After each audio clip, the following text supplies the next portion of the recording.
Hello, everyone. How are you? It's Saturday, December 4th, 6:22 Central Time, the United States of America. How's it going? Yeah, I think Human's going to be doing a live stream here soon, so I just wanted to talk a little bit. Is he doing it yet? Let's see. Looks like we're still waiting. Yeah, he's not there yet. Okay, well, we'll go there later. Anyway, I was reading this story. It says dozens of strangers were snowed in at a UK pub. Cue the Oasis sing-alongs. You know what? I mean, let me change the screen. I mean, if you're going to be stuck anywhere, you might just as well be stuck at an English pub. Because why the hell not? Let me share it here. I just thought it was kind of funny because at the same time, we've got the global warming crazy people. Oh my God, it's snowing in Hawaii. Yeah, they have mountains in Hawaii, so you would expect it to snow. What? No way. Yahweh. It's like a 14,000 foot summit. Well, what do you expect, people? Of course, it's going to snow in a mountain. What about Denver, man? What about that, bro? Well, it's been one of those years, you know.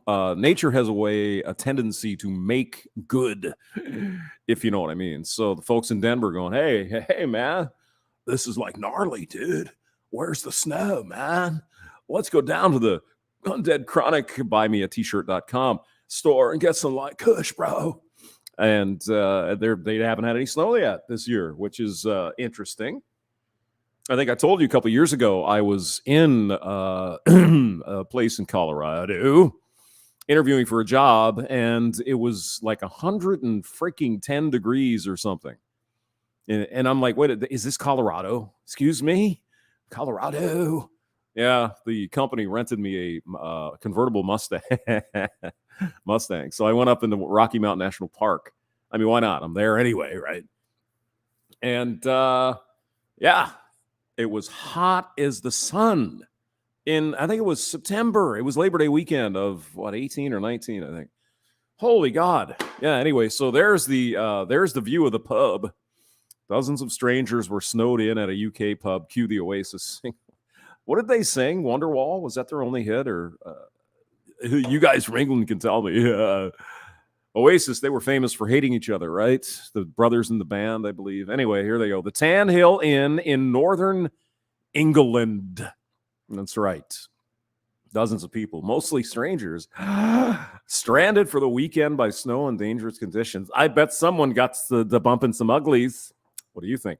I mean, if you're going to be stuck somewhere in England, I mean, it'd be cool, I think, to be in a snowstorm in England, sure. But at a pub in the middle of, literally in the middle of nowhere. Let me show you. I was showing you that other thing. Oh, you can see here some pictures. Look at that. That reminds me of my childhood when I was a young lad. Actually, that was normal where I grew up. I was like, oh, yeah. Oh, what's on the menu tonight? Guys, so embarrassing. See? Look at that. There he is. That's Human on the other microphone. Let's see. Change it. Oh, there he is. Yeah.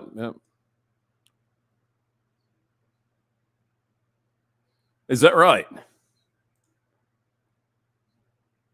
I like sleeping. What time is it in Australia? It's probably early in the morning. I don't know.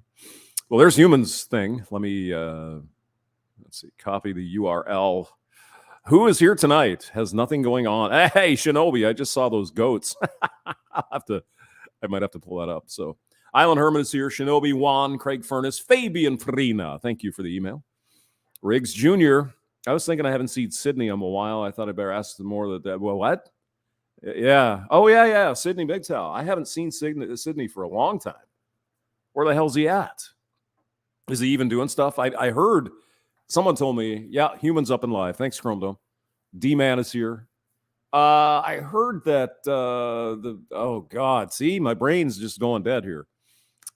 Who just got whacked? Somebody told me. Big famous Golden Eagle, Raging Golden Eagle, just got toasted by Susan. Young Buddha, Hamster, how you doing? In the building, it's Young Buddha and Riggs to give us herpes. All right, good. Anyway, so yeah, this is, I'm sure they're going to blame global warming.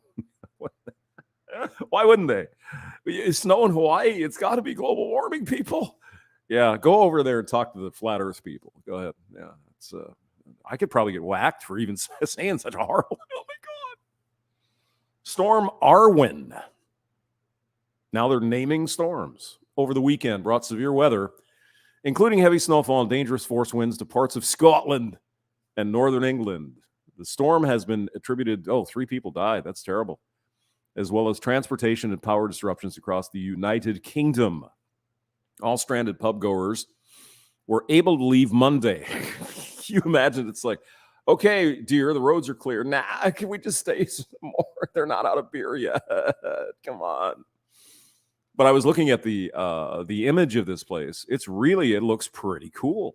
I would, let's see, let me stop that. We'll go to the Google image thing. Where is it? Dozens of strangers, Long Causeway. All right, share. There we go. Boom. I mean, that's pretty cool. I mean, is this typical England? I mean, I like it. I like it a lot. Yeah, you got a nice valley over there. I assume there's towns over here somewhere, but this guy is kind of in the middle of nowhere. Anyone ever been here to the Tan Hill Inn? Oh, look, there's some sheep there. What? Come on. Obi-Wan Kenobi. Look at this. It's a couple of sheep, maybe a dog. Yeah, I could find myself relaxing there in a winter storm, fire up the fireplaces, and as long as the beer doesn't run out, we'll be fine. So go to the Tan Hill Inn. Why not? Where are they at exactly in England? There they are. See? Well, you don't really give us much perspective. I know. Well, I don't know England all that well. I know the big cities, right? Liverpool, Blackpool, whatever, but there they are. Manchester, Sheffield, Leeds, the big ones here, right? London is down here somewhere. Where are they? There's London. So they're like up in the sort of thin kind of going on their way to Glasgow, right? Glasgow and Edinburgh, Dundee. Who doesn't want to go to Dundee, Scotland? I mean, come on. That sounds like fun, doesn't it? So yeah, there you go. The Tan Hill Inn. You can book a room, $112 a night. Why not? You're in England, do as the English do. So what is the nearest freaking town? West Stonedale, Kirkby Stephen, and Caber. I mean, that literally is in the middle of nowhere. Slightum, is that how you'd say that? Probably. Got to talk to a good fella up in Scotland. Although he's Scot, he can speak the English. I just thought that was kind of cool. I would love to go there. Where's Hadrian's Wall? It's got to be here somewhere, right? It's a little farther north, I know, but it's pretty cool. Yeah. Neat. I like that picture. I thought that was just awesome. Right there it is. I mean, isn't that cool? I think it's freaking gnarly. Sort of plains, little mountain action over there. And there we go. There's the pub. The pub of my dreams, the Tan Hill Inn. So what else is going on tonight, fellas? Anything exciting? Los Kebab. I'm trying to watch porn. Well, Free Cat, they have, that was Australia, wasn't it? Where they're putting people in FEMA camps or something. Yeah. Shinobi One, Brother Polska. Yeah. Young Buddha. Oh, by the way, Undead Chronic / buy a t-shirt, you bastard.com. Go ahead and, he just did a live stream with Hammerhand, I think, last night. So go ahead and look that up if you want to.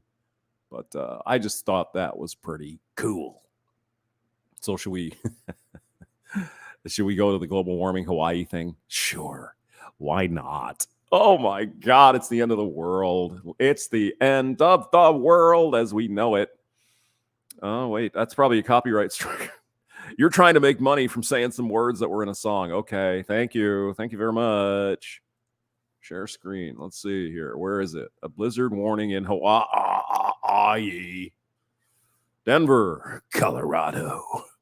A snow-free Denver pictured Friday. Previous record for the city's latest ever first snow, November 21st. Okay. Well, you can see up here. Now, I'm not sure if this is Long's Peak or not, but it kind of looks like it might be. There's some snow up there, boys. See it? So, I mean, that's, what is that, 14, 15,000 feet? Yeah, it's really pretty, actually. It's awfully cool, bro. The town named Longmont is named after Long's Peak, or vice versa. Yeah, something like that. Okay. So, across the U.S., the wizard. What was this beer again? Oh, the Neon Beer Hug IPA from Goose Island in Chicago, Polska. Born in Chicago, 1988. It says 10,000 volts of flavor. Okay. Yeah, I guess it's all right. Yeah, it's beer. Yeah. It's all really they had down at the Quick Trip. Highest peaks of Hawaii. Spent the weekend under blizzard warning. While record rainfall drenched the Pacific Northwest, unseasonably warm temperatures stretch across the Midwest and South, and a major snow drought in the Rockies means Denver still has not seen its first snow. Nope. Don't see any snow there. Blizzard warning in Hawaii was first issued Thursday and remains in effect till early Sunday. Chances of snow are expected to peak Saturday, and then again on Monday. So can we go here? Mauna Kea Observatory's forecast, 5 o'clock Hawaiian Standard Time. Extensive ice fog and flurry. Oh, we have to find a freaking webcam, don't we? Yes, we do. Let's see. Mauna Kea okay. Let's see. All right. I don't see snow. Do you? Oh, there's one. Oh, that's the South Pole. Okay. Current image looking at the access gate to the observatory. Not really seeing much snow, are you? No. Maybe it's just not on that mountain where they're getting snow, huh?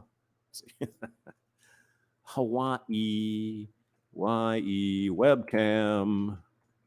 See if we can find the snow. Yeah.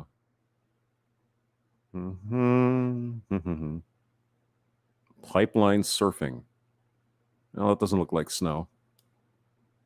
Nope. That looks like snow, sort of, but it's the water. Not seeing any evidence of this blizzard yet, so I'm gonna. I mean, it looks nice, I could deal with that. Yeah. Aloha, aloha, oh, you can't see it. It's a Twitch picture. Sorry. Oh yeah. Okay. Well, you can see it here on the side. So Polska, while you're watching your whatever,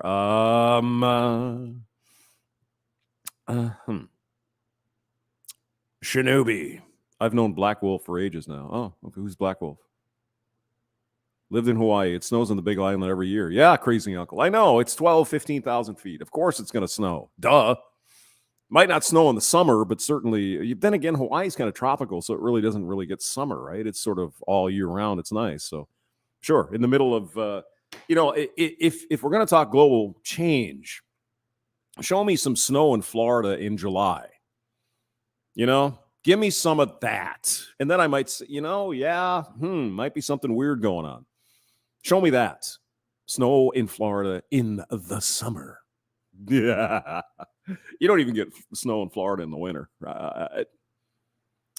Yep. What's up, Hammer? Is Hammer here? Is Hammer in the building? Oh my God. Hammer's here. I don't know. Maybe not. I think both Polska's been drinking again.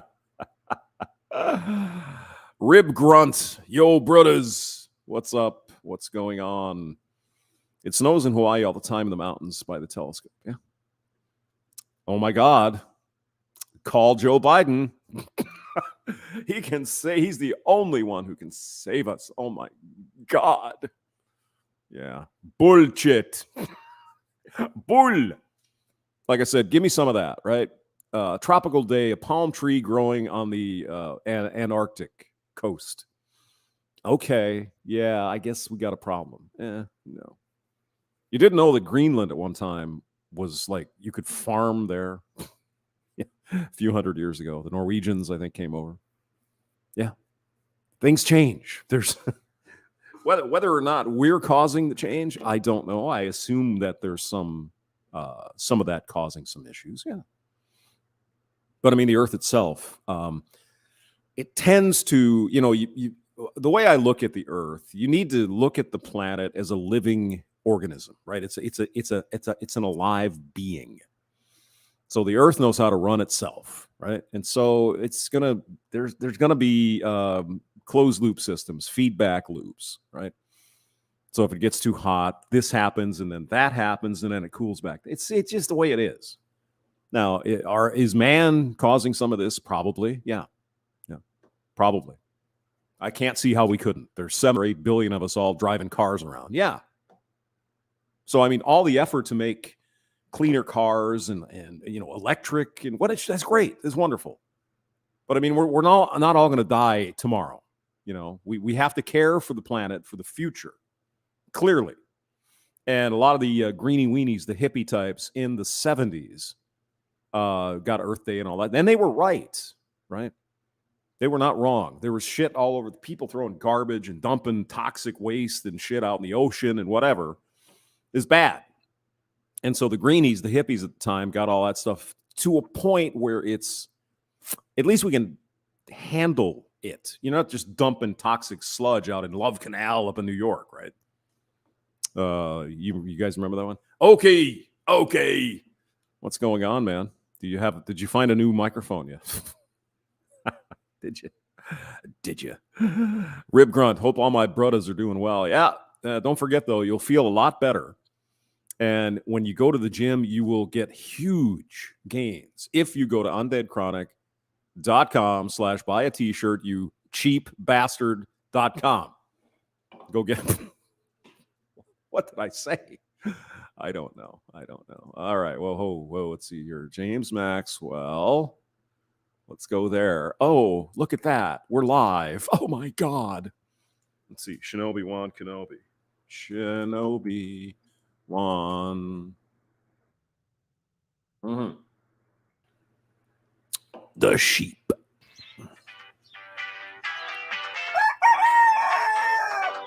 We're just going to let that play.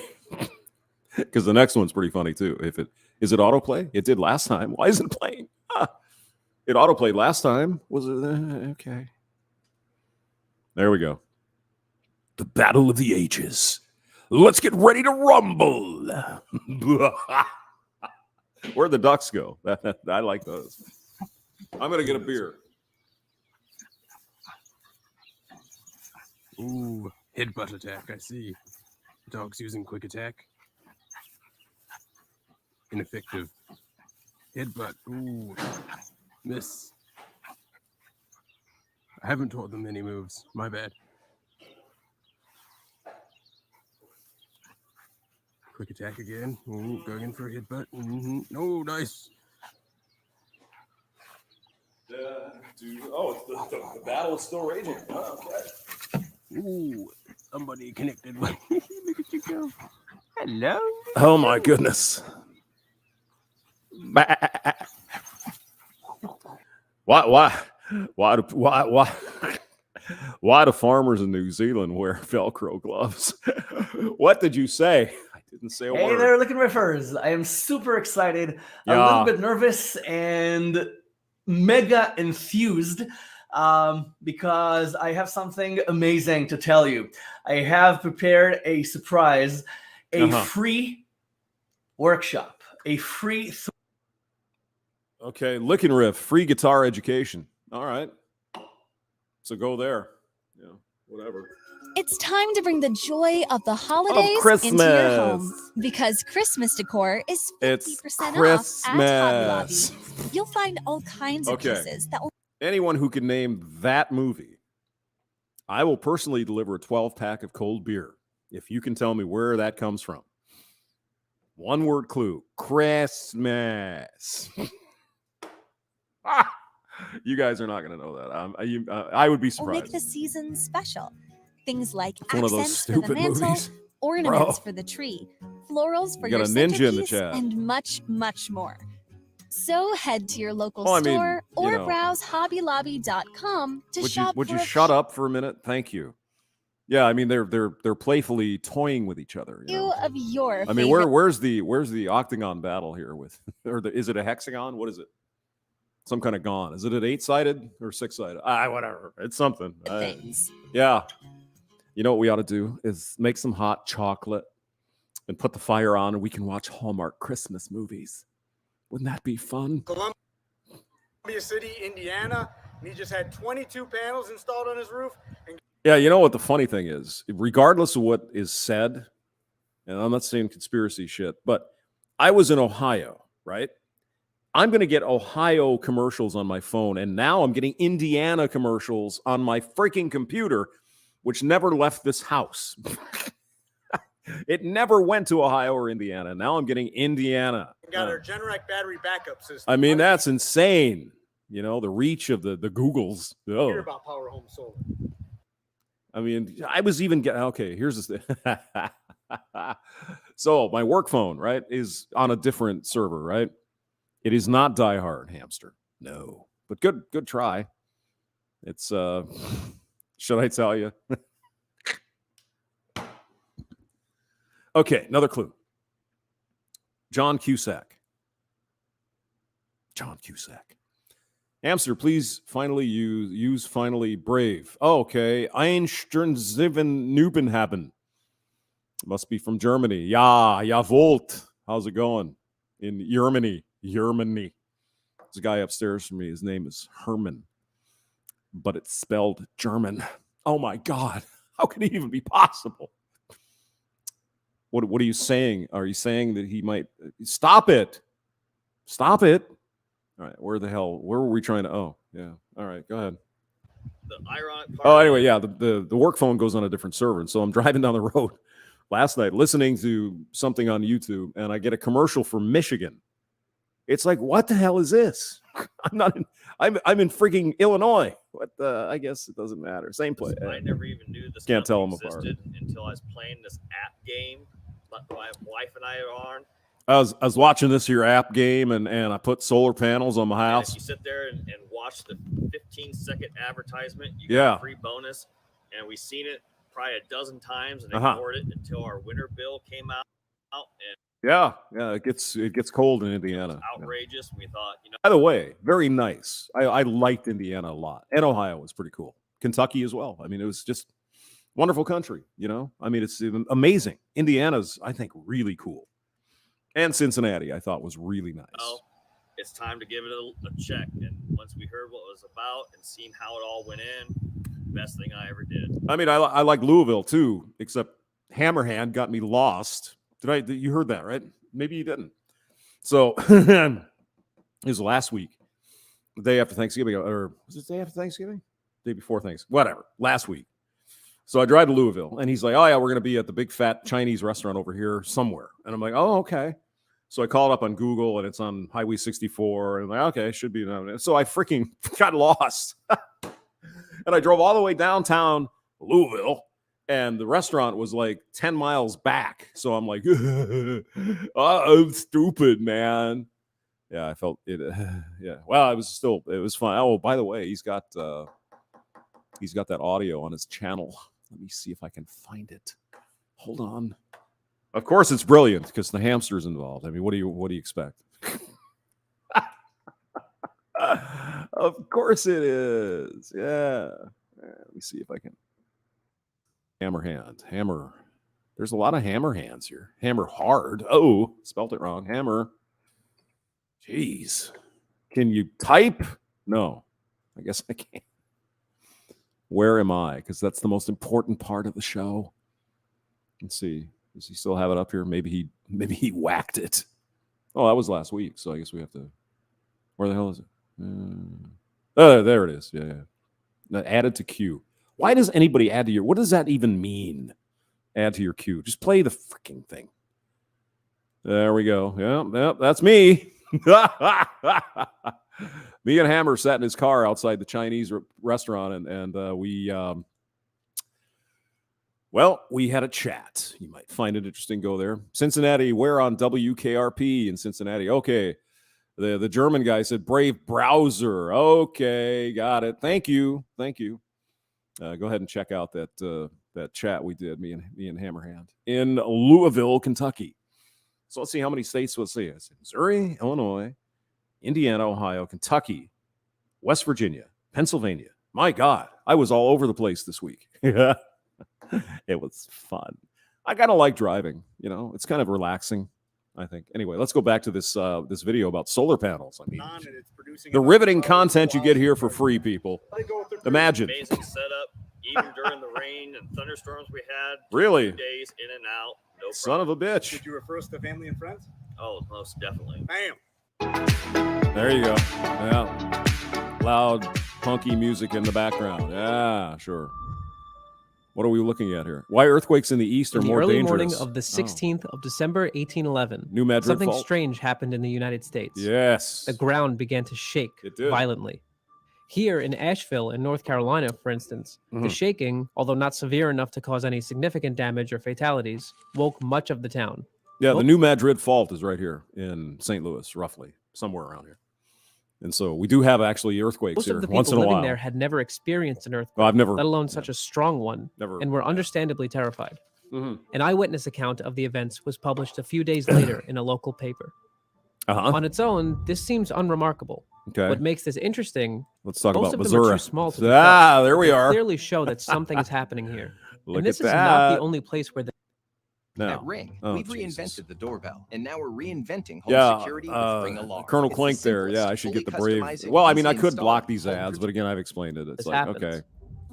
Now, right cheer. Right cheer is where the Hampsteads is. Right here. Right cheer. So we have the Missouri River, Mississippi River, and New Madrid Fault somewhere here. So this is Arkansas, Missouri, Tennessee, Kentucky. See, I was over here. See? So I went from here, way over here somewhere, and all the way back twice in 2 weeks. although certainly the most active and best studied seismic zone, zones of this localized seismic activity could also be identified in other places in the interior of the North American plate. You know, I should get paid to narrate this shit. I'm so much better at it, aren't I?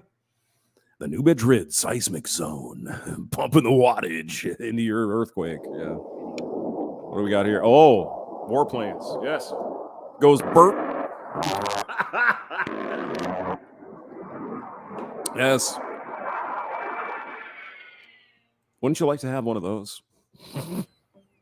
The Fairchild Republic A-10 Lightning Bolt, or simply the Hog, is one of the most It's the iconic Warthog. planes in the U.S. Air Force. I landed in Boise, Idaho in 1999, and there were about 40 of these things lined up at the airport. It was pretty awesome, I gotta say. A plane developed in the middle of the Cold War with a specific Yeah, when they designed this in what, the 60s? Something like that. type of warfare in Amazing. mind.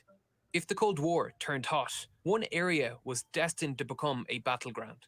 A 50-kilometer corridor of lowland valleys called the Fulda Gap, where any invading troops would be channeled on their march from East Germany to West Germany. See, they war gamed all this stuff out. Interesting.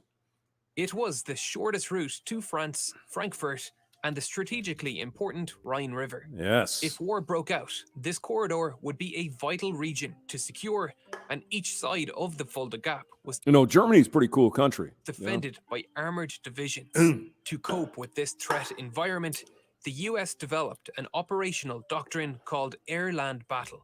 Yeah. And there she is, Miss America. And the A-10 was developed You never want to see that bitch coming at you. as Oh a my vital God. component of this strategy. A low-flying tank killer Interesting thing about that plane is the whole front half of the freaking plane is the gun. would work closely It's really with the interesting. troops on the ground to break up enemy formations There you go. at Bert. the front, while high-flying bombers harassed the supply lines at the rear.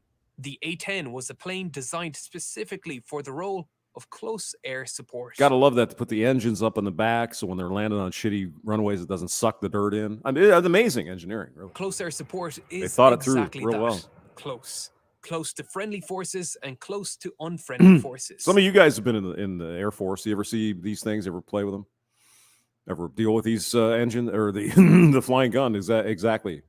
Oh yeah, Riggs is in the he's in the military or was Jiggity A-10. Yeah, you don't want to see that bitch coming your way. Not good. Oh yeah, that's right. Another clue. Okay, let's see. John Cusack and the girl from The Last American Virgin. Any ideas? Brother James Von Maxwell. I'll film something. You could dub it over with voice. Sure. sure. As long as it's not prawn. Yeah, we wouldn't want that. Excuse me. Jeez. All right. It requires a plane to be capable of absorbing a great deal of damage as they come under fire, and to be incredibly accurate with its weapons to avoid friendly fire. It's look at that. Look at the phallic symbol on this thing. Oh my God. It requires a plane to be capable of absorbing a great deal of damage. You see, we just wouldn't have any wars if these airplanes didn't have these phallic symbols hanging. Oh my God.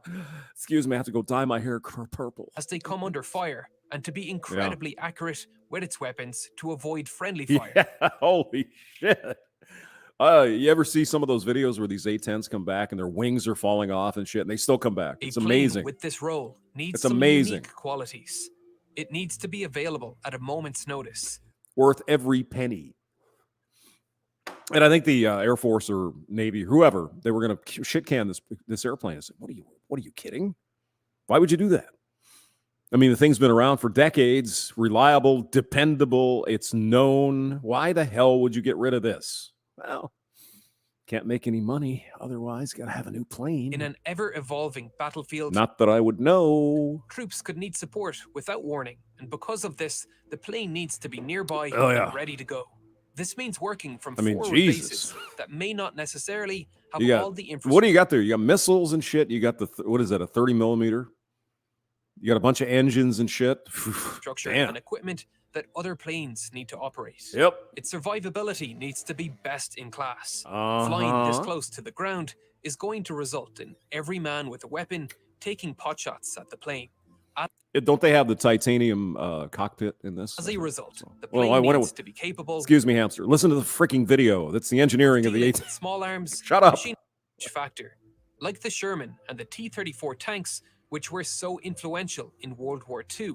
A future war between the Soviets and the US was expected to be won by whoever could out-manufacture and maintain their equipment. What's interesting is that if we did have a war with the Soviet Union, it probably would be a nuke kind of war.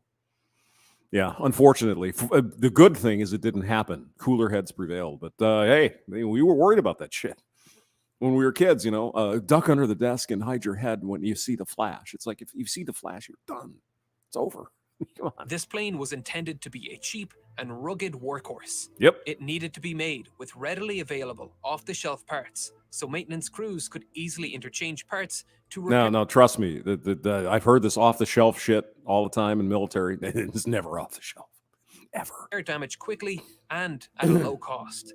Contractors bidding for the manufacturing contract needed to consider all of these factors and design the entire plane around the primary ornament, the gun, which was chosen before the design process started. Look at that. Jesus Christ.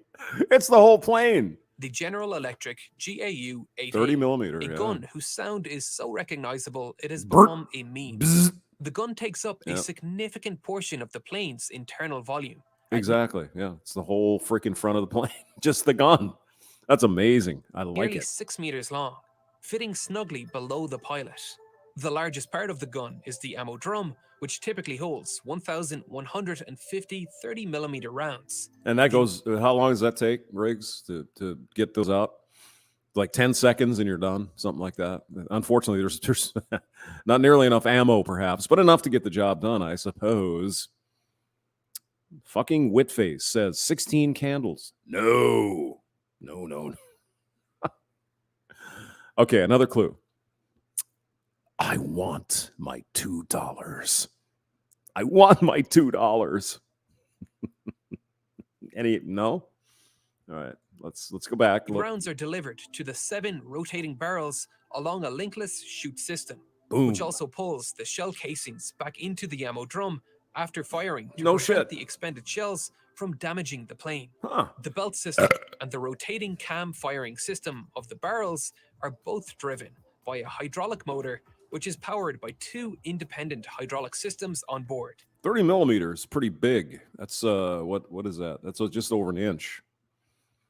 That's yeah. There are 2 separate hydraulic. It's 2.54 centimeters per inch, so it's 25.4 millimeters per inch. So yeah, inch and a quarter. It's pretty big. Go on. Systems to ensure redundancy in operation, and both run the gun. The left and right hydraulic systems are pressurized by two identical engine-driven pumps on the left and right engine. If an engine is lost or one of the hydraulic lines is broken, then the controls powered by those hydraulics cease to work.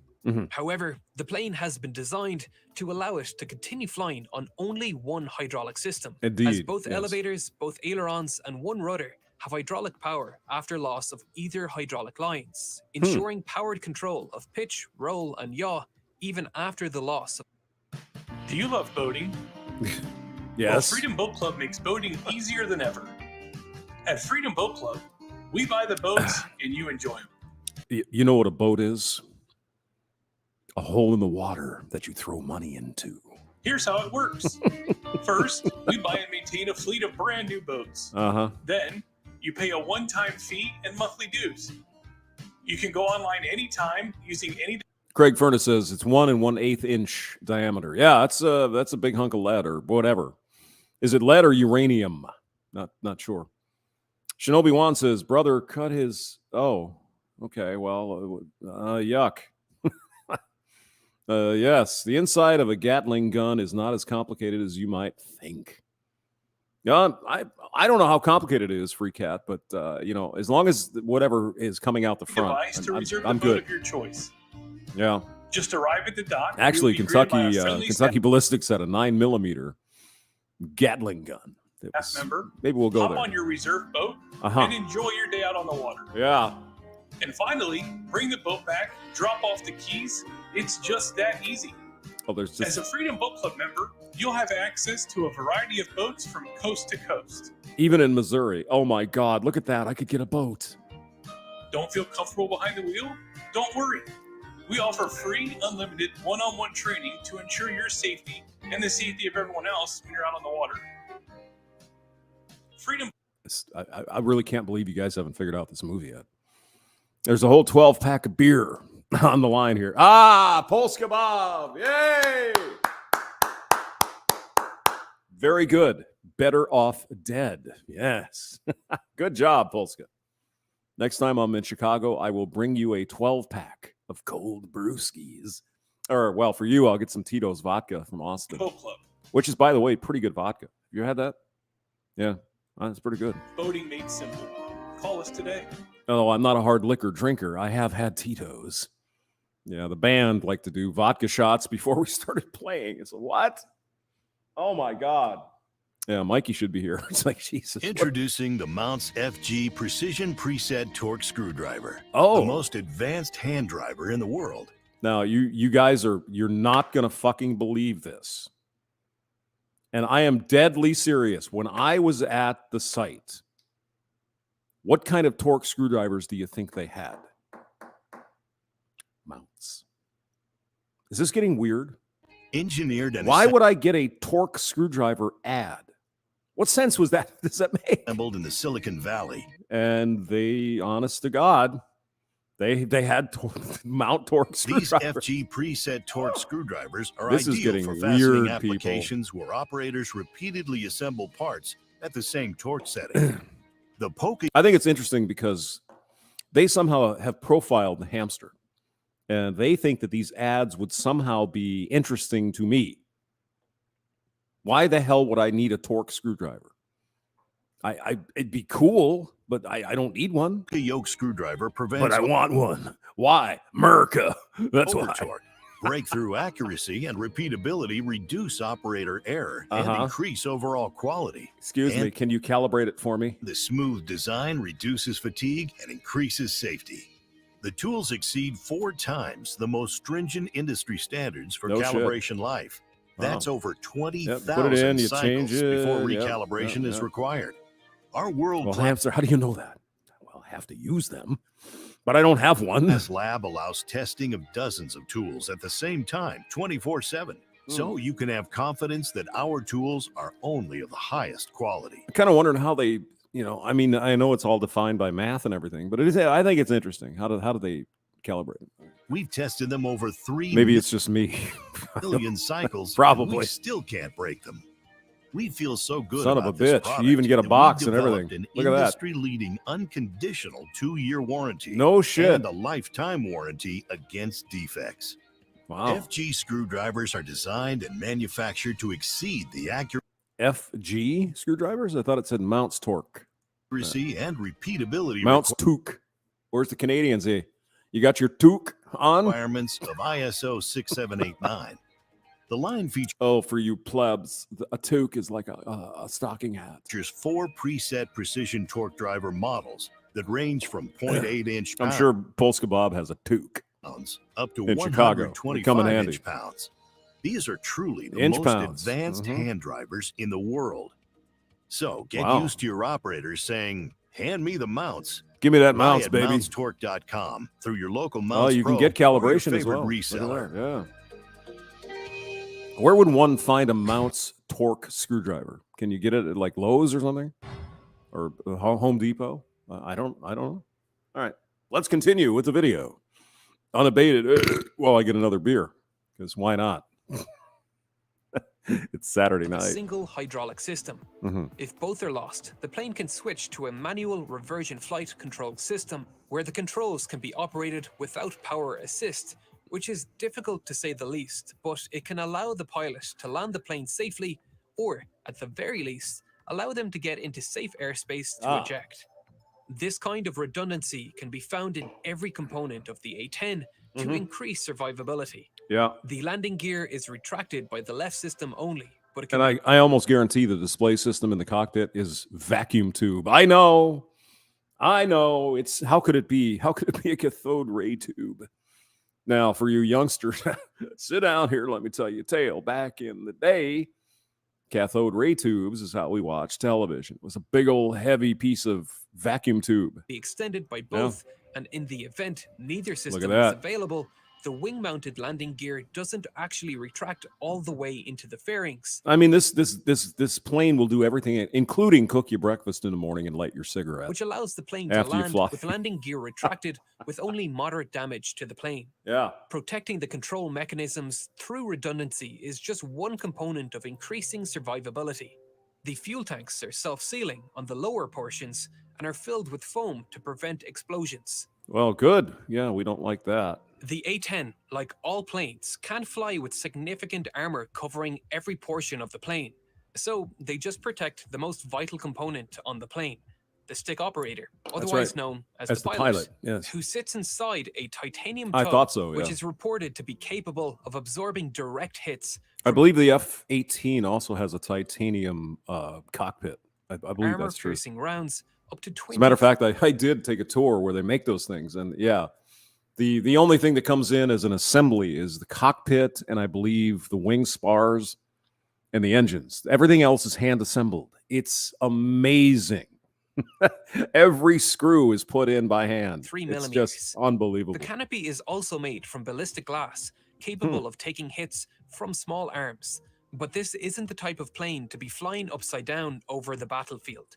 This is more for shrapnel from... I mean, look at that.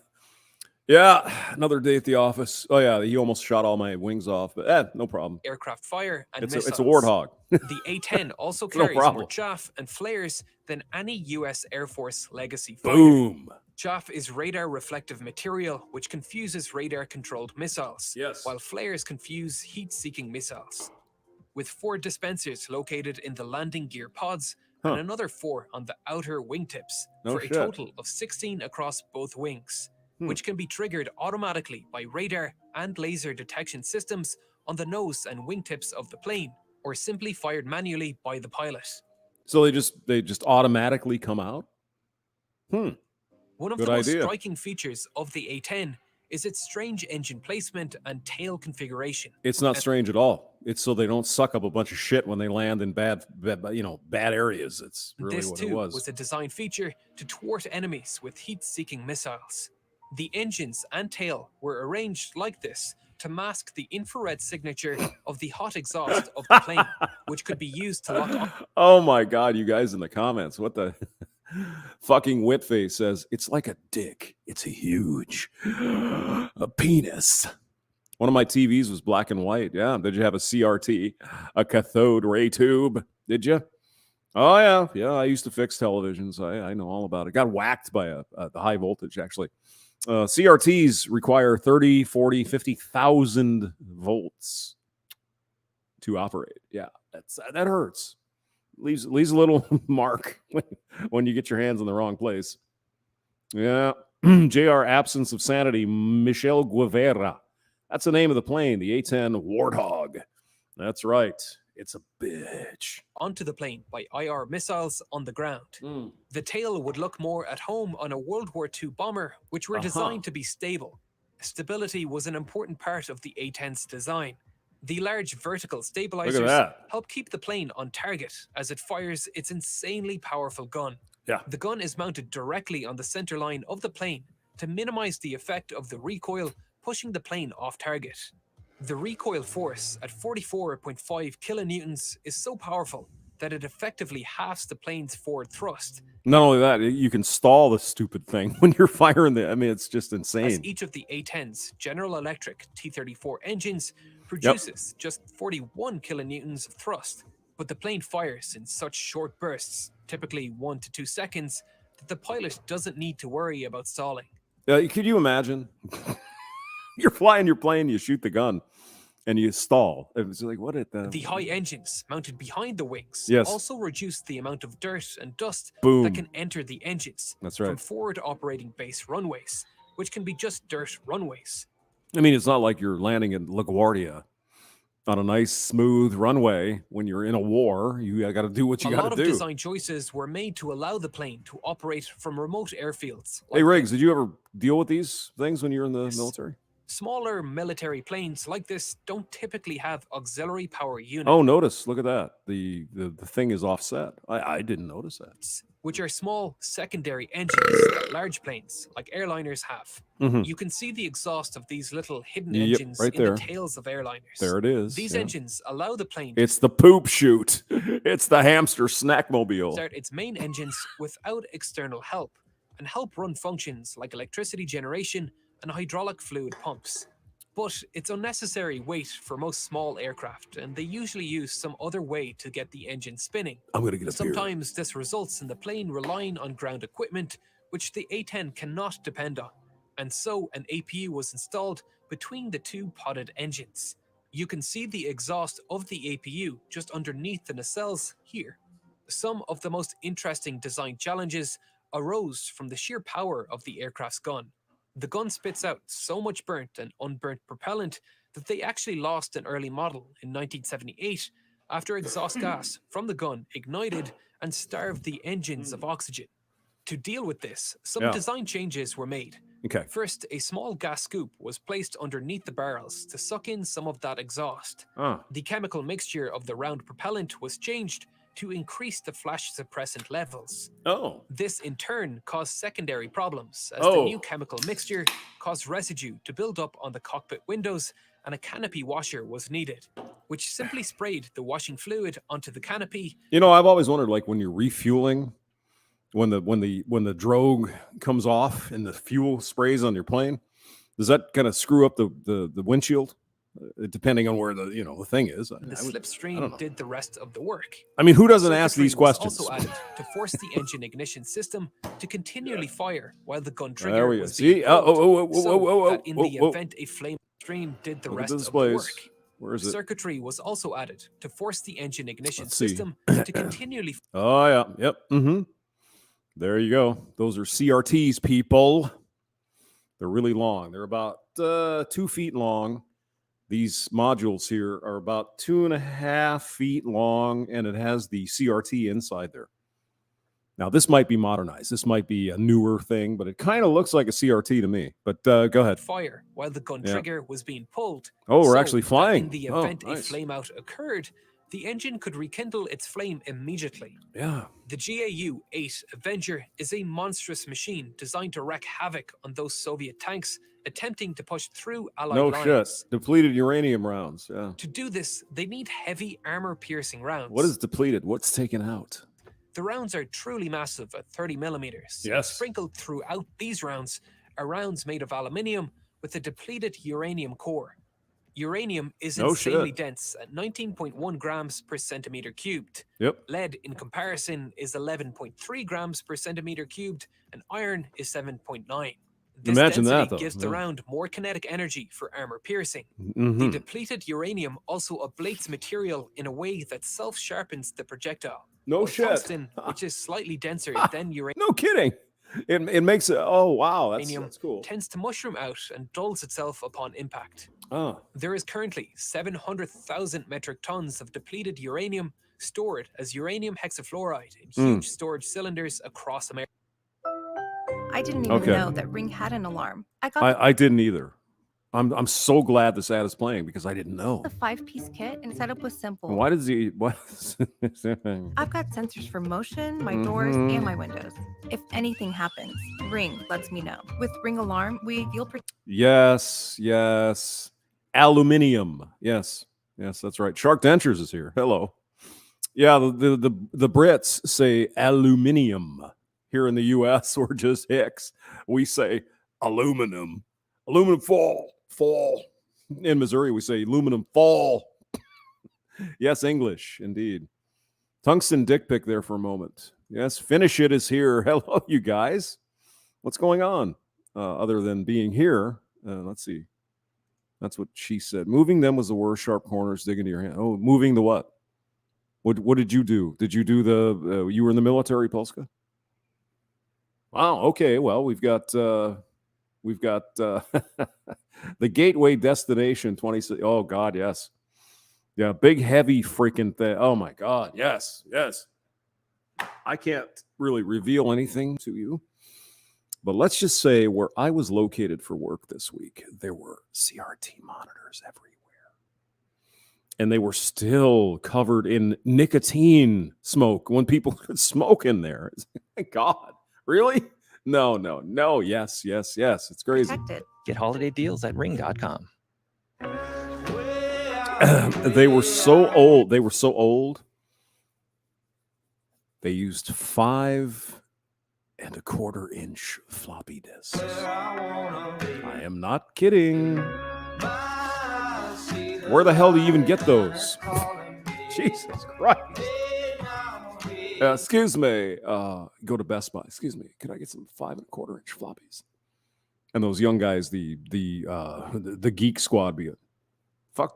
What's wrong with you? You drunk? 5 and what? And 1/4 inch what? You know, like floppies, bro. Oh yeah. Undeadchronic.com/buy a t-shirt or you suck.com.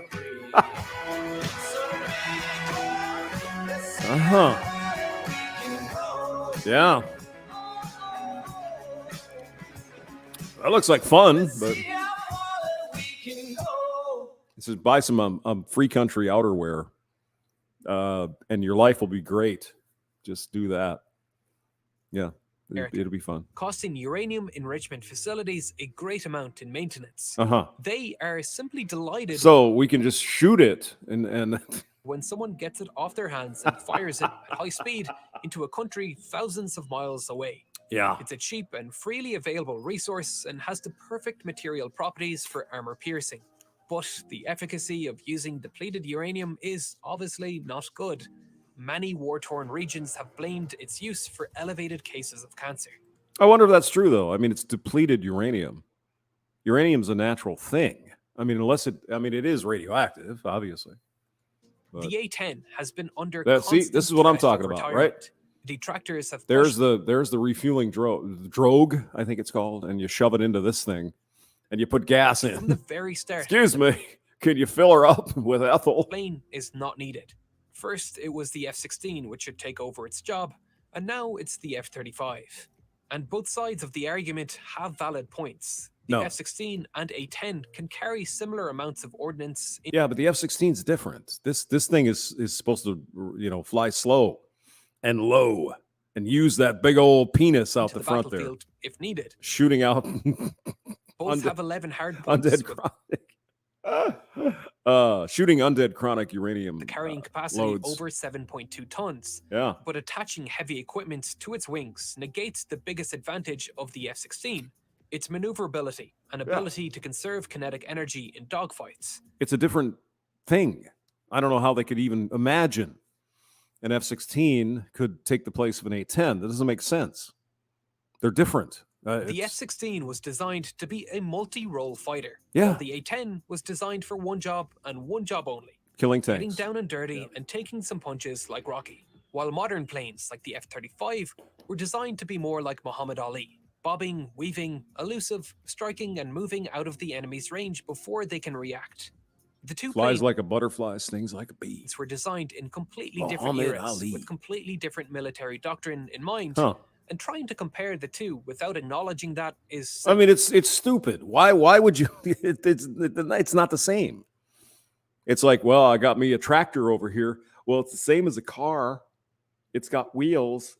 No, it's different. See? The F-35 is designed to carry a small payload of weapons in its internal weapons bay, while stealth is a high priority. But it can carry just as much as the F-16 when air superiority is established. It's a multi-role fighter designed for the modern battlefield. Ultimately, the A-10 found a role in wars. I think the F-35, actually, the pilots wear a special helmet, custom designed helmets. Like Iraq and Afghanistan. For each different pilot. And where the threat level and sophistication... You wonder where all that money goes for defense spending. There you go. of enemy weaponry was relatively low. Like the battles expected in the Fulda Gap in the 1980s. The A-10 persists today because it excels in its role as a close air support vehicle. Exactly. And its low cost of running compared to other military planes has kept it competitive. Not only that, but the thing is proven. I mean, look at the F-18, right? Proven. Why not use what you have instead of coming up with hairy shit up? F-22 is $33,000 an hour. Holy shit. Allowing I didn't know it that. to be in the vanguard for military operations today. A plane the infantry can see coming over the horizon. Like Gandalf arriving into Helm's Deep to lift the siege. It's kind of like a warm bowl of soup in the middle of the battle. It feels like home. A-10 saving the day again, baby. That's right. You got it. It's become an iconic aircraft among the soldiers on the ground. A bond has formed between it and the infantry it protects. But just as the A-10 was created in preparation for an anticipated next-generation war, the F-35 was created with future wars in mind, where the threat environment will be so dense that simply being able to take a punch won't save it. The nature of close air support has continually evolved. I mean, still, look at that. Look at that. What I find amazing with respect to aviation is this is a World War II type unit. Aviation was invented in the early 1900s, and 30 years later, look what you have. Fucking amazing. Humans can be pretty amazing, you know? Over the past century, in World War II, tactical air forces were created specifically for providing close air support to the troops landing in Normandy. And again, Kitty Hawk people, and this in 30 years. That's pretty cool. Range for these fighters, even before the aliens landed at Roswell, was a major tactical issue. And within by the way, I was in Dayton, Ohio, where they have Wright-Patterson Air Force Base, where they brought the Roswell UFOs. 24 hours of the first men landing in Normandy, 3 new emergency landing strips had been created off the beaches, which would allow the Allies to extend their fighter-bomber range and prevent a fierce counterattack by the Germans from overwhelming the small toehold the Allies managed to carve out in Normandy. I mean, it's just amazing to me. I mean, look at that tank, right? It's a German tank, wherever it had been created off the beaches, which would allow the Allies to extend their fighter-bomber range and prevent a fierce... At that time, this was literally a few decades after we figured out internal combustion engines. It's just unbelievable. Counterattack by the Germans from overwhelming the small toehold the Allies managed to carve out in Normandy. I explored these vital logistical challenges in a future episode of The Logistics of D-Day that will be out next month. These airfields were primarily built to extend the reach of Allied aerial support as ground troops pushed forward. However, as the front line progressed, many were converted to supply depots, emergency evacuation posts, and heavy bomber airfields. I mean, is it me, or you guys find that amazing as well? Wow. That's crazy. Aviation all the way. Exactly, young Buddha. Is that a lightning? I don't know if it is, Polska. I'm not sure. But son of a bitch. Riggs says, finish parrot strawberries, not their squawk. Lol. Okay. Thanks. Others were simply abandoned and allowed to return to farmland over time. Yeah. There are hidden traces of these remains littered all over Normandy. You can learn more about them and get access to... Actually, did you guys ever see that? Was it the Guernsey Islands or somewhere between England and France where the Nazis came in? And that was interesting as hell. All right, Spitfire. Someone said Spitfire. Okay.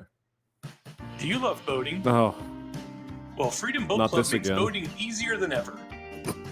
We are now standing next to one of the most iconic aeroplanes probably of all time. Yep. We're standing next to a Mark I Spitfire.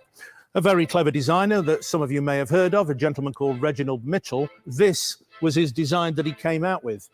Initially, ideas were going to call it the Shrew, but a lot of pub argument later, the name became synonymous with this aeroplane, the Spitfire. I like that name, though. That's a cool name. What do you do? I fly a Shrew. How about you? Spitfire. Spitfires did not stay much more manly like this. There you go. Nothing like a piston airplane. Just the sound is amazing.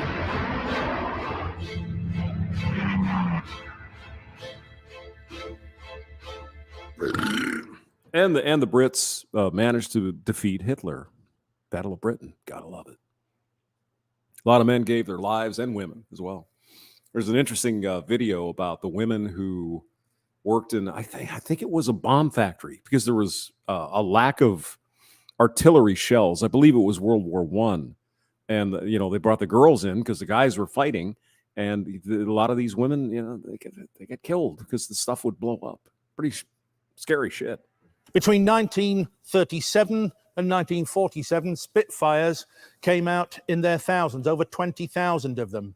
Obviously, war is a terrible thing, but one thing it does bring is lightning quick development between the combatants involved. In the 7 years of Spitfires that were actually in production. And again, 1932, 22 years after the fucking thing was invented. Look what we have. It's just amazing. They changed quite dramatically from the Mark I to the Mark 24, which we have here in airspace, which we'll see later. This is Britain's best-known fighter aircraft, the Spitfire. We Americans in Britain know the Spitfire. We've seen it in action. Many of us have flown it in action. Believe me, the Spitfire has got what it takes. Oh, yeah. During the Battle of Britain, a mere handful of Hurricanes and Spitfires worked with Britain's anti-aircraft command. Between them, they knocked all hell out of the Nazis. Exactly. With radar. That didn't hurt either, right? Obviously, Mitchell, being a designer of racing aeroplanes, the unique and fantastic thing about a Spitfire is its wing. Taking 3 times as many man-hours to build the Spitfire wing as it took Messerschmitt to build a mass-produced 109 wing. Spitfire's beautiful elliptical wing is very thin. That is a nice-looking plane. If you press the side of it, it's like the back of a fork. But disadvantage is you have to splay the guns out quite a lot. The cannons initially that were put into Spitfires were not popular because of the wing. They had to tilt the cannons on the side, and if the pilot pulled any high G maneuvers, as a fighter pilot would when he's trying to fight just for fun, for his life, the guns would jam. No shit.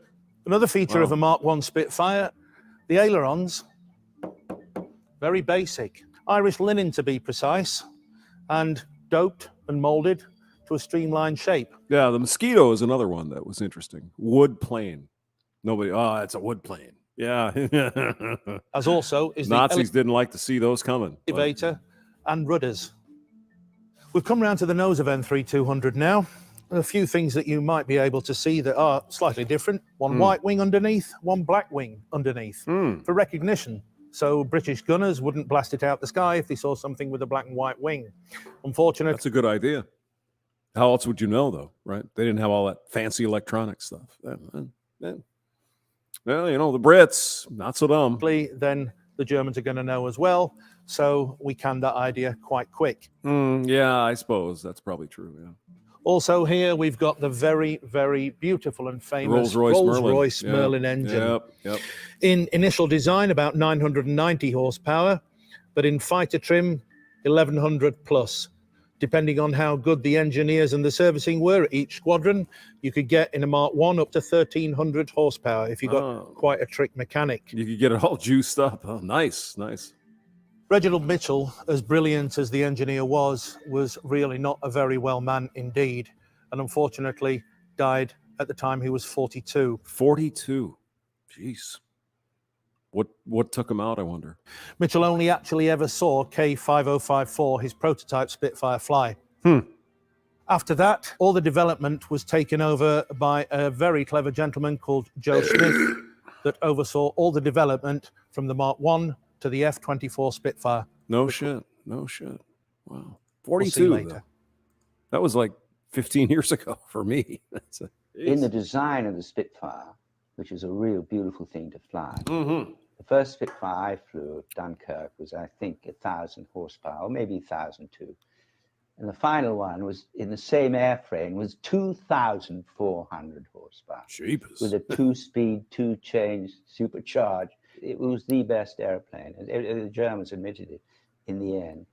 And it wasn't a new airplane. It was just the same airframe designed by R.J. Mitchell, who's the great designer of the Spitfire. As we've said earlier, we're going to be looking at the development of the Spitfire. Now, Spitfire started at 1 and ended in 24, but there were lots of different submarks. Now, not all those Spitfires were put into production. For instance, the Mark 1s and Spitfires of the Battle of Britain didn't go straight onto 3s and 4s. The next full production Spitfire was a Mark 5. No shit.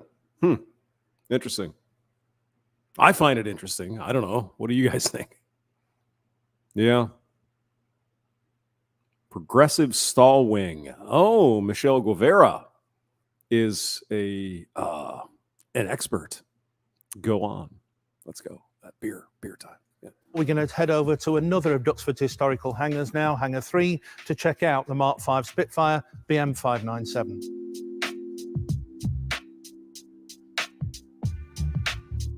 And we're over now with the Mark V Spitfire. So we've moved on now to 1941 and to 42. A few upgrades from the Mark 1 and the Mark 2, a more powerful engine between 1,300 and 1,400 horsepower.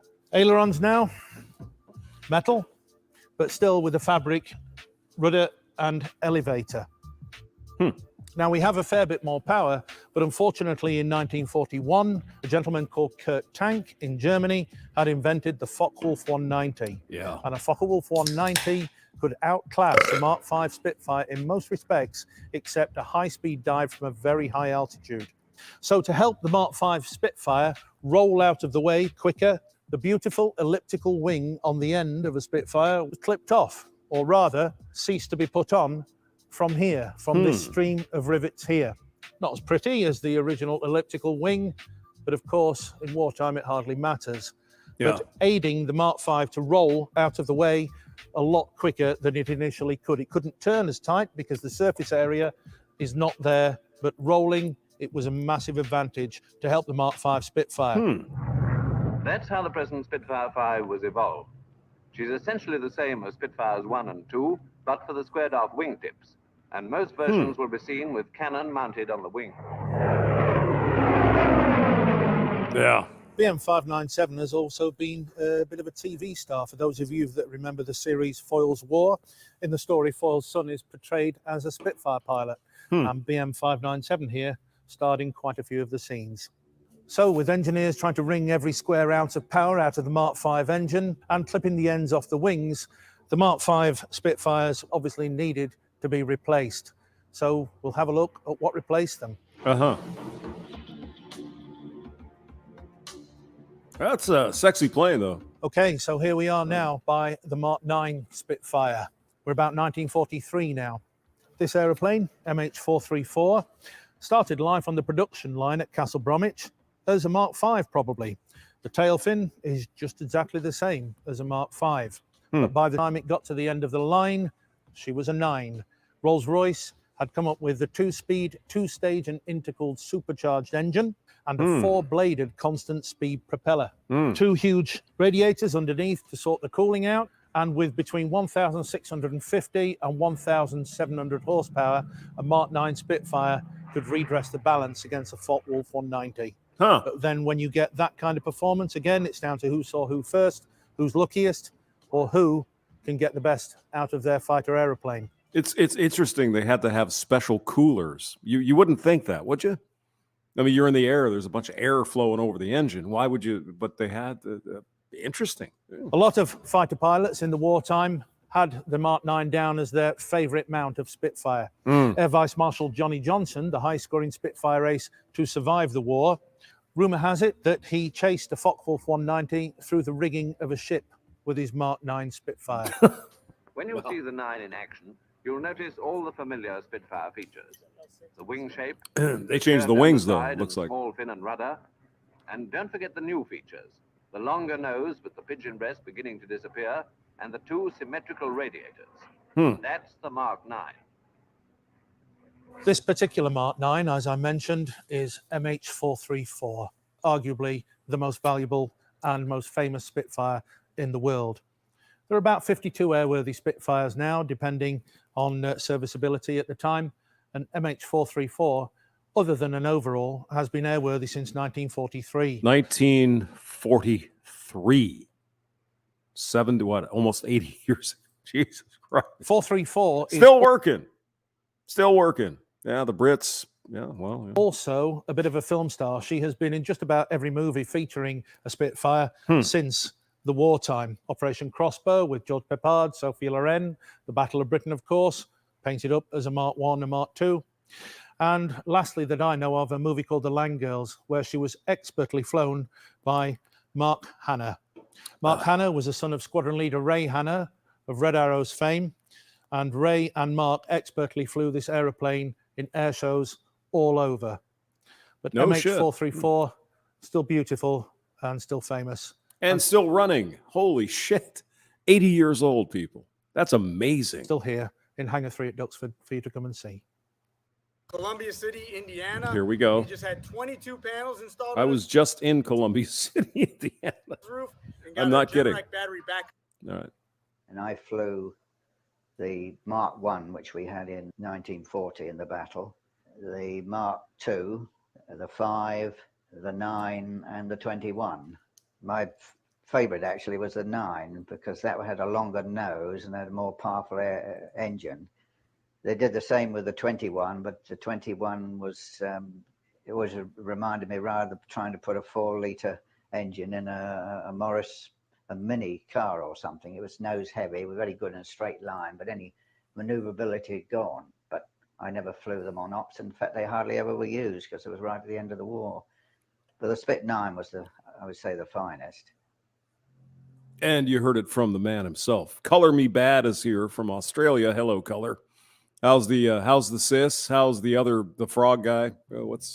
So here we are in Hangar 2 now at Duxford, and behind me, the Mark 14 Spitfire. You may notice quite a bit different to the previous Merlin engine Spitfires that we've been looking at. It's because it's powered by the Rolls-Royce Griffon. The Rolls-Royce Merlin up to the Mark 9 and the Mark 16 and the Mark 8 Spitfire have been tuned to about as far as it could go with 1,700 horsepower. A little bit more towards the end of the war, right at the end with the Hornet, but Rolls-Royce had developed the 36.9-litre V12 Griffon, nearly 10 litres bigger, over 2,000 horsepower, Jesus. A 5-bladed propeller to power it, initially in the Mark 12 Spitfire, but mainly into squadron service as a Mark 14. Now, this aeroplane now equaled just about anything with a propeller at the front that the Germans could put in the sky. The counterpart from Germany at the time was the D model Focke-Wulf 190. You have 2 aeroplanes there going through the air at nearly 450 miles an hour. Really, I don't care how powerful your piston engine is, with a huge 12 or 13-foot fan at the front of your aeroplane, you're not going to go through the air much quicker than that. Okay, we're now going to go over to airspace to see our final Spitfire. Okay. Many Spitfires were equipped for special tasks. Some for photo reconnaissance work. Some for bombing on special missions. And again, another fascinating thing to me. You see that big old camera they had there? It wasn't a couple of decades before we figured out that shit. And there we go. It's like, wow.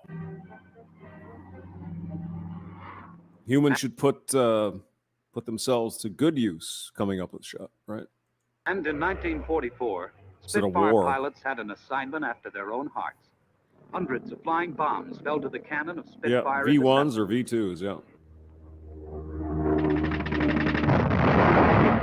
All this time, the Royal Navy's carrier-based Spitfires, known as Seafires, were hitting the enemy from the sea. And these Seafires are playing a leading role in the drama of world events today. Here we are then. We've come a long way from the Mark I Spitfire now. As far as I'm aware, the only Allied frontline fighter in complete and continuous development all the way through the war, from Mitchell's initial design in 1938 to the last of the Spitfires in 1947.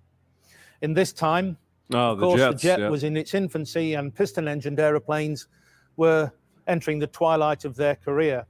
But as we'll see in a second, the interesting thing is the piston propeller-driven aircraft are not over, right? You got the big transport planes. You got Airbus just developed the big transport unit with propellers. So, interesting. A piston-engined airplane, tried and true, baby. Tried and true. Still had quite a few tricks up its sleeves. After the war, just because peacetime comes, it doesn't mean to say development stops. With a huge 36.9-litre Griffin engine, nearly 10 litres bigger than... Excuse me, I've got a 2.4-litre engine. The initial Rolls-Royce Merlin, nearly twice the power, nearly twice the weight. The 24, the last mark in 1947. Only 80 of them made. From the nose, we have a huge 5-bladed propeller spinning the opposite direction to the Merlin engine. The wings, very different, even looking very elliptical and quite similar.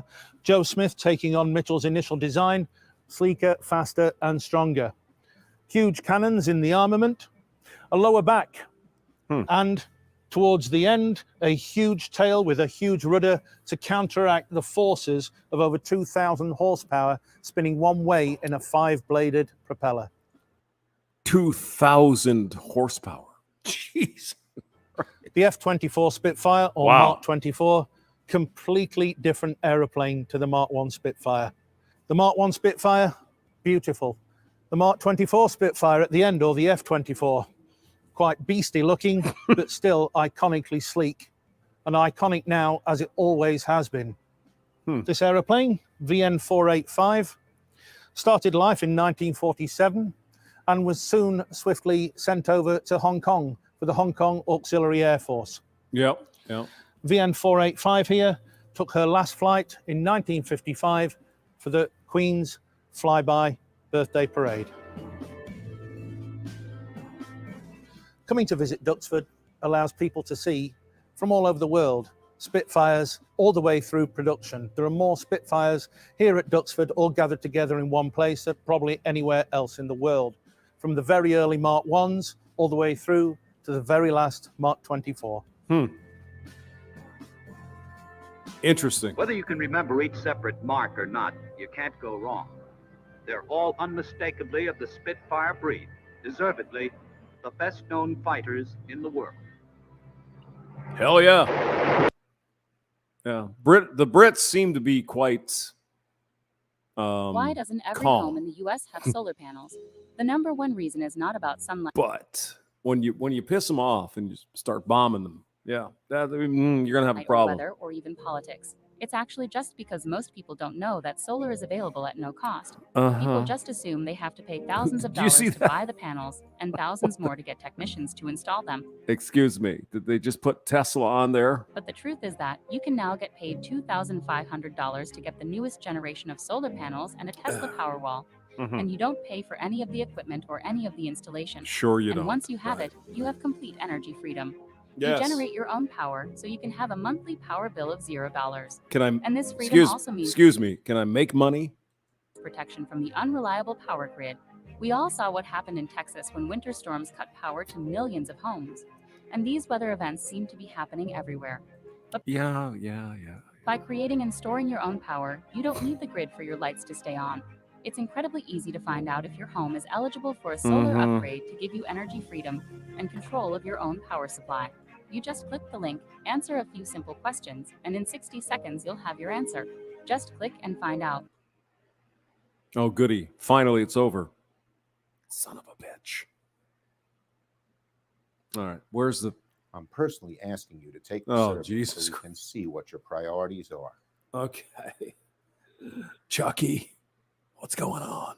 Mitch McConnell and Senate Republicans controlled the Senate for far too long. Let me declare what he's going to talk about.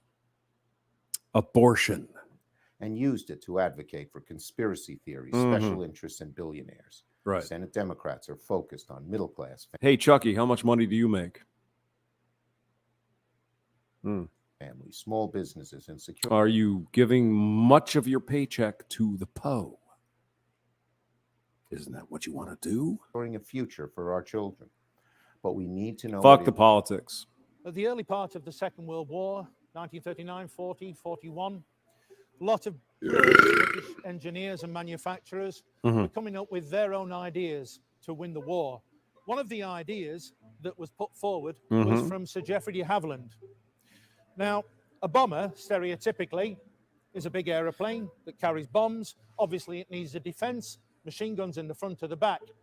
But we were losing young lads in bomber command very, very fast indeed. Sir Geoffrey de Havilland had a very big blue sky think.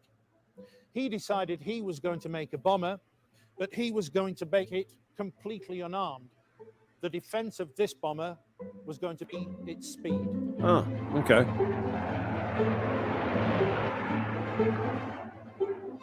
Wooden bomber. Yeah.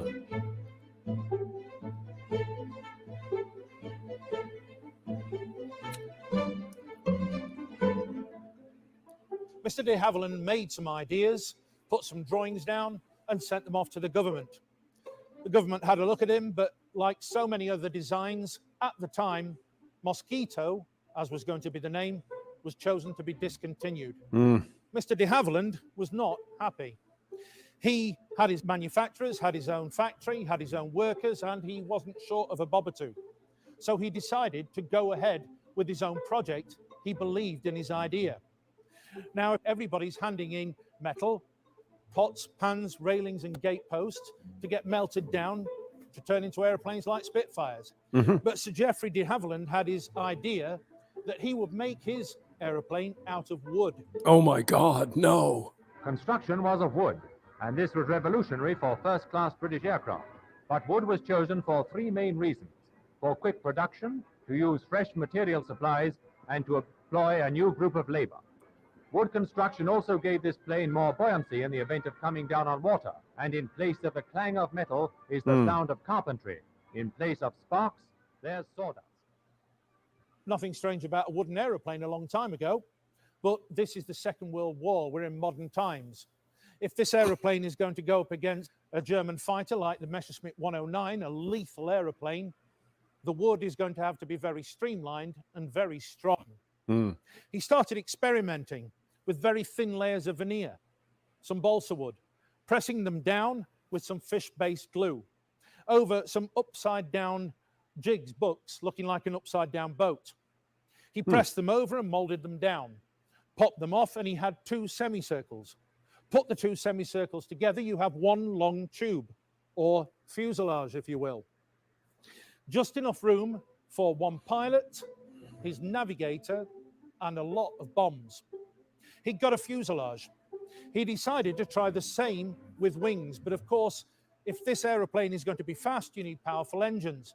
It's going to be maneuverable to get away from the German fighters. Yeah. And sticking to the wings, not one, but two 27-litre V12 Rolls-Royce Merlin engines. Two of them.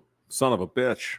And two, as you can see, of the biggest propellers he could possibly fit on the little wooden aeroplane. If you follow the trajectory of the propellers down, you can see it only just misses the nose of the aeroplane. And the little wooden bomber ends up with 3,000 horsepower. Wow. It rapidly went into production, and they rearranged the production shops to enable as many mosquitoes to be built as possible.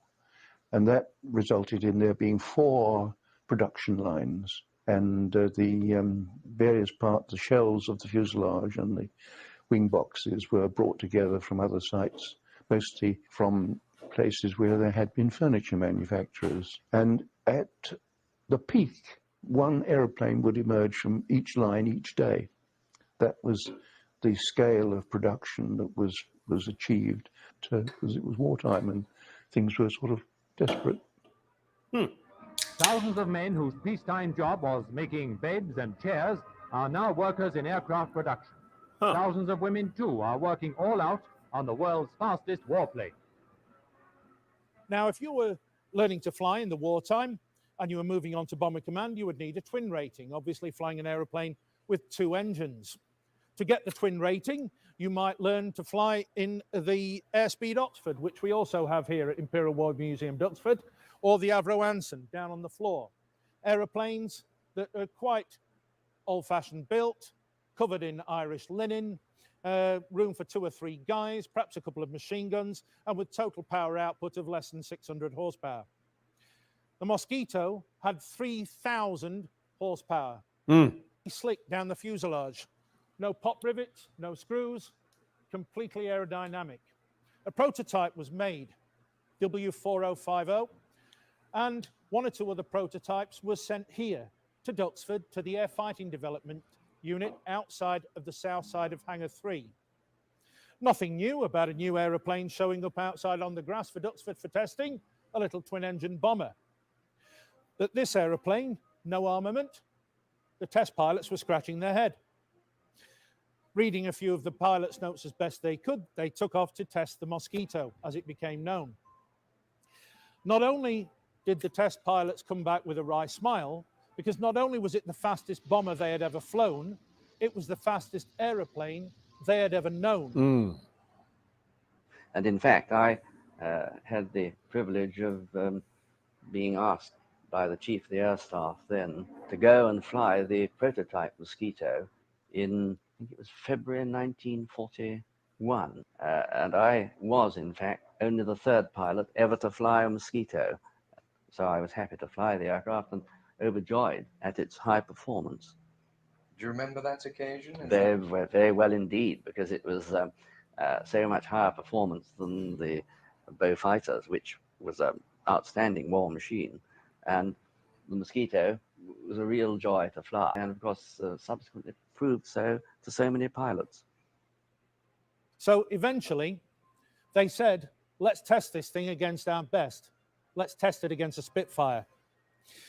The contemporary Spitfire in 1941 was a Mark V Spitfire. Okay. A Mark V Spitfire was tested against a Mosquito to see if the Mosquito could keep up. It was the other way around. At no altitude could a Mark V Spitfire stay with a Mosquito. The Mosquito was put into service with flying colours. The first Mosquitoes off the production line were going into Bomber Command. And with a slightly extended bomb bay, as you can see, as has a slightly extended bomb bay, a little bit of a fat bit at the bottom of the fuselage, that Mosquito could carry the same average bomb load as a B-17 Flying Fortress. No shit. Wow. B-17 obviously carrying 13 very heavily armed machine guns, 10 very brave young American lads. A Mosquito, little aeroplane made out of wood, was carrying its pilot, its navigator, and could carry a 4,000-pound bomb load. Initially, the Mosquito had the lowest loss rate of any aeroplane in Bomber Command. Such was its performance, even without armament. What was it about the Mosquito that lent itself particularly to? Well, it could do anything. It could carry a 4,000-pound bomb. We used to carry 400 or 500-pound TIs. We had drop tanks. We could fly for 6.5, nearly 7 hours.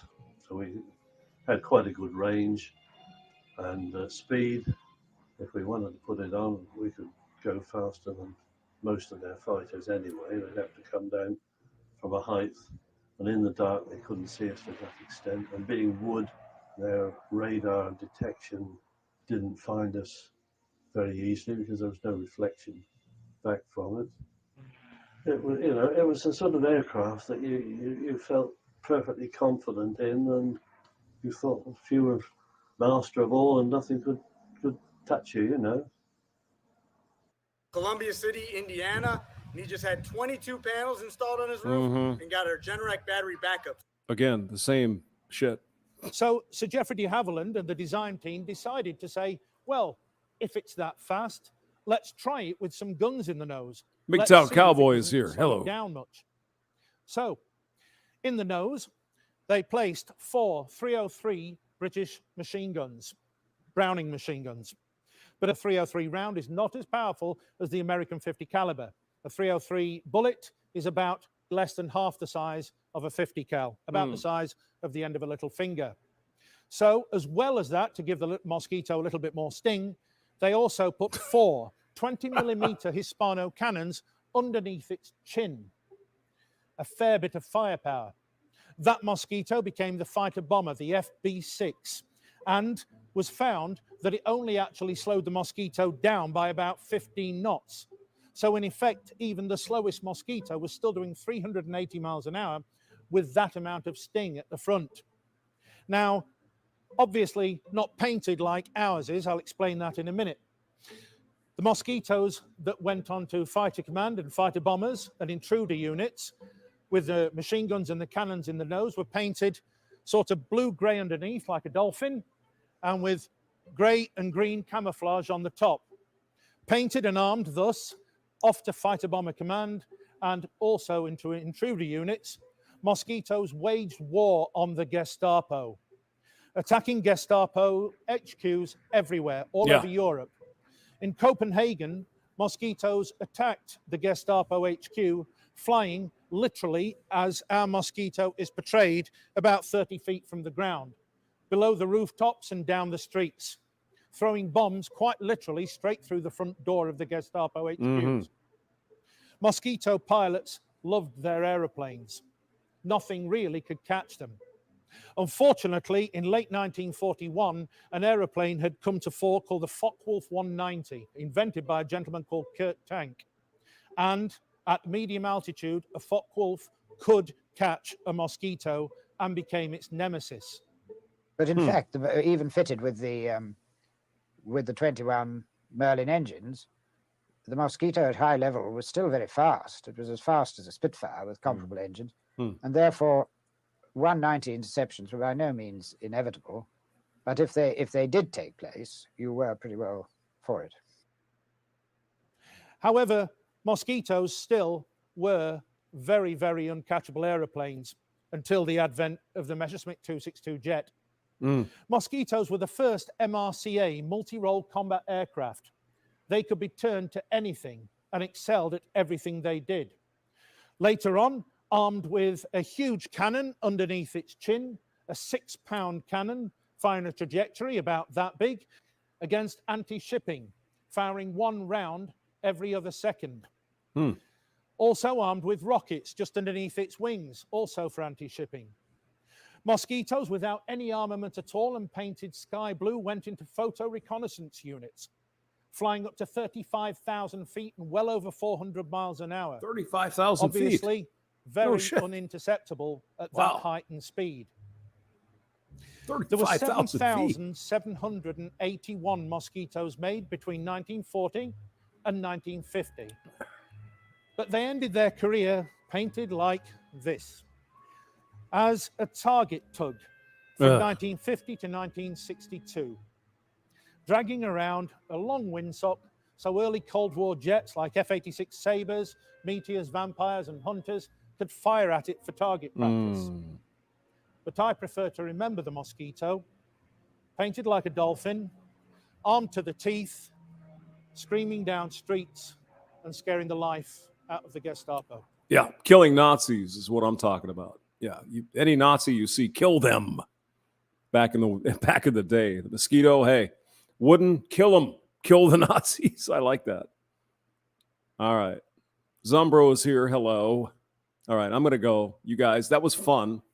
We'll do some more later and get some more of you guys on. All right. Oh wait, no. I'm sorry. We have to do Better Off Dead. Got to do that one first. Better Off Dead. Let's see. Trailer. There we go. All right. Because Polska Bob figured this out. Okay. Hey, Kevin. By the way, Bacon. Kim Darby was in. What the hell was that movie? Jeez, True Grit. Here, and I want to give you a chance John Wayne to win a fully restored Kevin Bacon 1969 Ford F100 with taxes and shipping included. No That's shit. right. Kevin To support Bacon. My nonprofit, 6degrees.org. I have teamed up with my friends at Omaze to Oh, offer cool. you a chance to get behind the wheel of this classic piece of Americana that has been fully I mean, he's still looking good though. He's looking all right. restored and customized and updated by the pros at Gateway Great actor. Really did a good job. Bronco. And let me tell you, this one is a gem. Seriously. Almost every aspect tips its cap to I mean, he's still cute. He's got that smile. aesthetic of the original, including these brand new 18 medicine. billet aluminum wheels. Our retractable. Excuse me, Medicine Man with Sean Connery and yes, Dr. Melfi from The Sopranos. That's Side right. steps lead you inside the cabin, where a Lorraine gorgeous Bracco. whiskey distressed leather greets you as you step in and wrap your hands around the wood steering wheel. It's got a 460 horsepower Ford Coyote engine under the hood, and the barnwood truck bed and tailgate are beautiful to look at and sturdy 460 horsepower in that thing. Oh my God! enough to dance on. Holy if shit. your town allows that, and even if they don't, do it anyway. That's right. That's What are you waiting for? Click the link or go to amaze.com/Kevin for your chance to win a fully customized and restored piece of Americana. Best of I mean, even he's an old fuck, but he still looks pretty good. all, I think. every donation will support my non. Nothing to be said about the women who Profit 6degrees.org and our work to raise money and awareness for local and grassroots charities throughout the United States. Thanks for your donation. I mean, is it me? Is he sounding like he's been drinking? Good luck. Oh, thank you.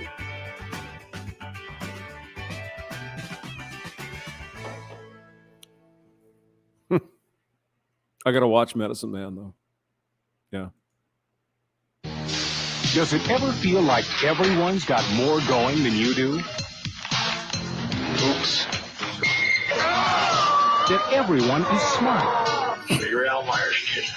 Better. You look pretty stupid to me. Thank you. You say the best skier in town just ran off with your girlfriend? Even your younger brother does better than you do? And that nobody even cares? Zach broke up with me. Oh, that's nice. Well, you might be right. A perfectly good white But boy. remember one thing. I haven't even been to New York City. Nobody was ever better off dead. The truth is, I could outski you any day of the week. Oh, really? Yeah, you want a race? I'll take you on any day, sucker. Go that way, really fast. If something gets in your way, turn. All you need is guts. Jesus. All right, now turn. I'm gonna race, I'm gonna lose, and I'm gonna die in that order. Go. And you'll never doubt yourself again. He's skiing on one ski. Better off dead. That's a real shame when folks be throwing away a Perfectly good white boy. like that. That's An right. abnormal look at a normal. What is Fisher Wallace cranial Oh my God. stimulator, and the manufacturers say that What this the device fuck is is supposed to this? trigger and restore REM The or rapid eye Fisher movement Wallace sleep. How cranial long have you been using the stimulator. device? A little over a week. Is it working? It's working great for me. Is it? We're glad you're sleeping better. Great. Yeah, it's working. Yeah. Thank you so very much. I need a hamster dick stimulator with poop. Oh my God. Medicine Man. Yeah. We don't want to do that though, right? This holiday, treat yourself with our exclusive Taylor acoustics, or own a classic with our Excuse me. exclusive. What did that? Did they say starting at $34.95? Jesus Christ. Taylor Electrics. And get Oh yeah, it's a 0% Taylor. financing Yeah, for yeah. 48 months. Join in and Mhm. make music with Guitar Center. Jesus Christ. $3,500 for a guitar? I got one right here. I'm lonely. Amazon Halo I got a View is the donkey. new way to build healthier habits right from your wrist. Plus, the Halo app includes hundreds of workouts, daily meditations, recipes, I know, I'm and more. amazing. What can I Halo, say? One membership. More ways to help you feel Not your bragging. best. Medicine Man, the movie. Oh, well, we can't watch the whole thing, though. For the Indians, what? The hell is this? One outsider coming in here with a common cold can decimate an entire tribe. Like, do you see the beast? And what about your shots? What about a place to sleep, God? Yeah, Dr. Melfi. That's Dr. Melfi. The hell Lorraine you are. Bracco. And where's your mask? I don't have a mask. Dr. Melfi is right here in Medicine Man. Just amazing. Okay, I'm going to have to watch that. You guys, I will check out. I am more amazed. No, you're not, Thumper.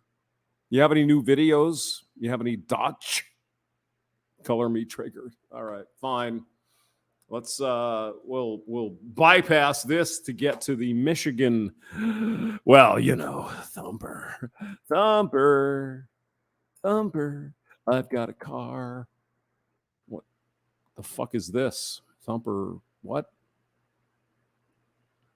Thumper, the sweaty fat guy, right? Thumper. Oops. Thumper. Sweaty fat guy. Yeah, maybe. Oh, there we go. Thumper, the sweaty fat guy. I can't do the city thing. Yeah, I agree. Yeah. Yeah. Northern Michigan. Look at that. There's snow and everything. Just wondering about that global warming. Oh, there's a wolf going to eat you for lunch. What? You're not going to say anything? What the hell? I've lived all over the world, traveled 4 continents, and I've always felt more at peace and relaxed. Yeah, well, me too. Yeah. That's nice. I will mute myself and go get a beer. You hear that? No. I didn't hear that. Wind through the trees creaking in the breeze. You can even hear the waves on Lake Superior. Yeah. They were really crashing the other day.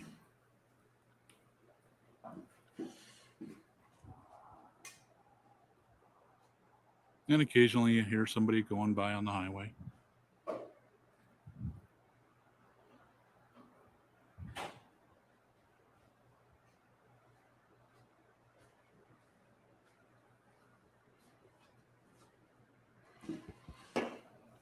I kind of wonder, do most people have to take pills, lose themselves in some fantasy world, or watch TV and be told what to think?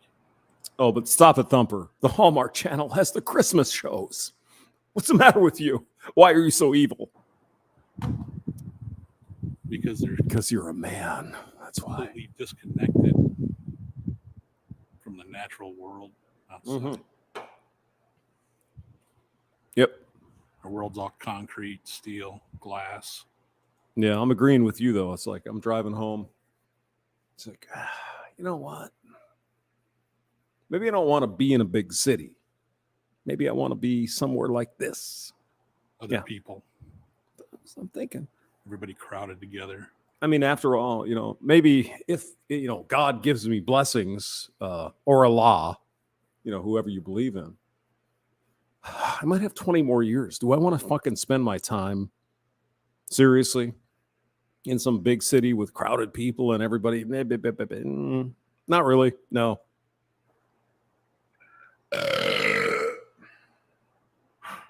I don't think so. No.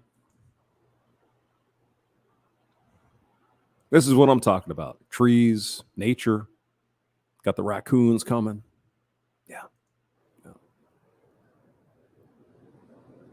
We don't get to experience this. A little bit of snow falling. The mornings are really nice here. Yeah, because there's no fucking people. I get it. Driving by. You might think it's isolationist and solitary and lonely, but it's not. It's not lonely. No. I mean, there's so much to do, right? Count all the bees in the hive. Do, chase the clouds away. Chase the clouds away. Might be for you if you're really dependent on other people. No, you got me thinking. Yeah, I'm not a big city guy myself. Just not really interested. As long as the city is there, I can go to Walmart and get toilet paper, shit like that. But no. You need validation and attention from others. I just like being in the trees, or maybe in the wide open. Oops, what did I do? Sorry. Plains. Sorry. Nowhere, Nebraska, out in the Panhandle. Yep. I don't dislike people. I'm not completely antisocial. Well, to speak for yourself.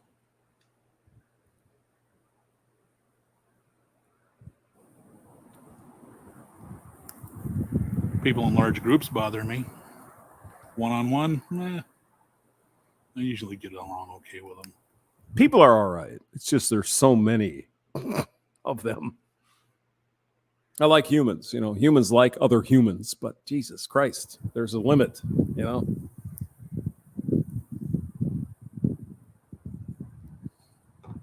But this is our roots. Roots? Out in the forests, on the plains.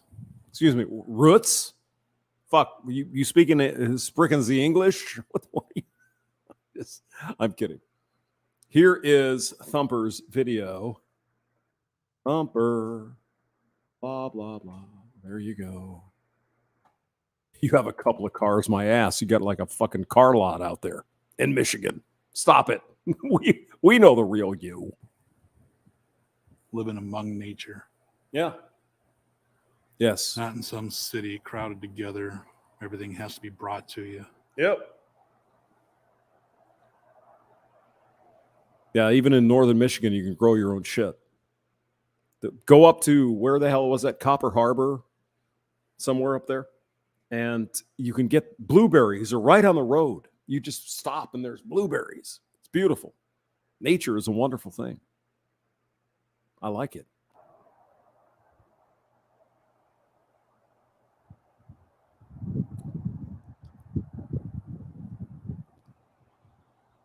And girls. I just can't live like that anymore. Yeah. Living on air bases, and outside of towns, inside of towns, in apartments, dealing with people. After growing up in the middle of nowhere. Yep. It was like torture. It's difficult. What I find difficult to understand is why people like it. Oh, yeah, I want to live downtown Austin because why? Why would you do that? Why? I don't get it. Put up with it, dealt with it, endured it. And then as soon as I got a chance, I bought land out here in the middle of nowhere, not far from Lake Superior. Mm-hmm. Just littered with trees. And you can drink the water, you can fish, you can get the deer, whatever. Yeah, it's great. You're a damn lumberjack is what you are. All right, go follow his video and follow his channel. Goddamn Bacon is here. Hello. All right, you guys. You have a good night. It was fun. We'll check in tomorrow. See what happens. All right. Have a good one. Bye. Oh, and Merry